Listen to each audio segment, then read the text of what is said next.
کیا دجال کیسے باہر آنے والا ہے؟ ہیکل سلیمانی کی تعمیر کے لیے سرخ بچیا کی قربانی۔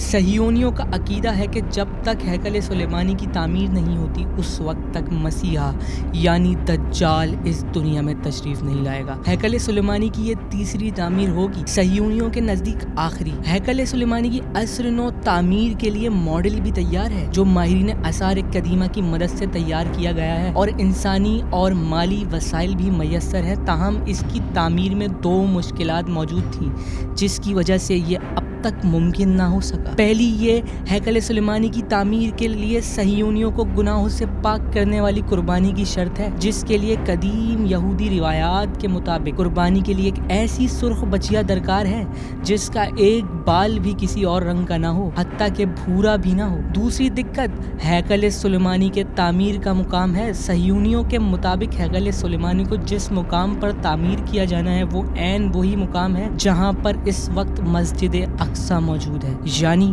ہیکل سلیمانی کی تعمیر کا صاف اور سیدھا مطلب مسجد اقصی کی شہادت۔ اگر مسجد اقصی محض مسلمانوں کا مقدس مقام ہوتا تو ہیکل سلیمانی کی تعمیر ہوتی یا نہ ہوتی، مگر صہیونی اسے اب تک شہید کر چکے ہوتے۔ تاہم یہ مسلمانوں کے ساتھ ساتھ عیسائیوں کا بھی مقدس ترین مقام ہے۔ یہی وجہ ہے کہ صہیونیوں کو اس کی شہادت کے لیے باقاعدہ ماحول بنانا پڑ رہا ہے۔ گزشتہ برس ہیکل سلیمانی کی تعمیر کے لیے قائم کردہ خصوصی ادارے دی ٹیمپل انسٹیٹیوٹ کی جانب سے اعلان کیا گیا تھا کہ مکمل طور پر سرخ بچیا کی پیدائش اسرائیل میں ہوئی ہے، جس کے ساتھ ہی دنیا کے اختتام کا باب شروع ہو گیا ہے اور کائنات اپنی زندگی کے آخری مراحل میں داخل ہو گئی ہے۔ اس ہیکل کی دوبارہ تعمیر کے لیے عقیدت مند لوگ بائبل کی کتب العدد بک آف نمبرز کی طرف اشارہ کرتے ہیں، جس میں بنی اسرائیل کو حکم دیا گیا ہے کہ ایک ایسی سرخ بچیا کی قربانی پیش کی جائے جو بے عیب ہو، اس میں کوئی داغ نہ ہو اور جسے کبھی ہل میں نہ جوتا گیا ہو۔ صرف ایسی ہی قربانی کے بعد ہیکل دوبارہ تعمیر ہو سکے گا۔ ادارے کا کہنا تھا اب یروشلم میں تیسرے معبد کی تعمیر ہوگی جس کے سامنے اس بچیا کی قربانی پیش کی جائے گی اور پھر مسیحا یعنی دجال کا ظہور ہو جائے گا۔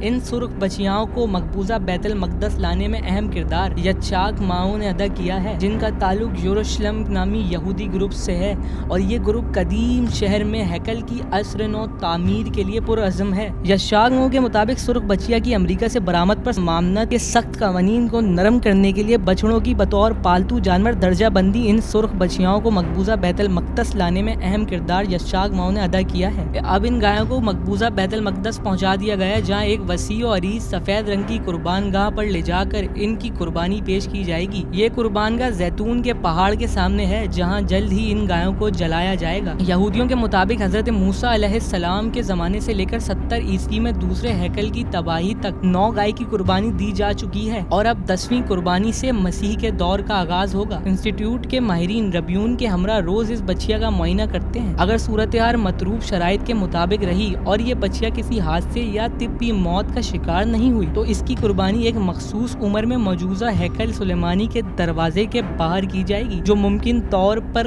رواں برس اپریل میں ہو سکتی ہے۔ یوں یہودیوں کو تیسرے ہیکل سلیمانی کی تعمیر کے لیے سرخ بچڑی سمیت سارے ہی اسباب مہیا ہو گئے ہیں اور بس اب اس کے لیے مسجد اقصی کو شہید کرنے کے لیے مناسب موقع کا انتظار کر رہے ہیں۔ ان سب باتوں کی روشنی میں اگر غزہ کی موجودہ صورتحال کو دیکھا جائے تو بہت سارے حیرت انگیز انکشافات ہوتے ہیں۔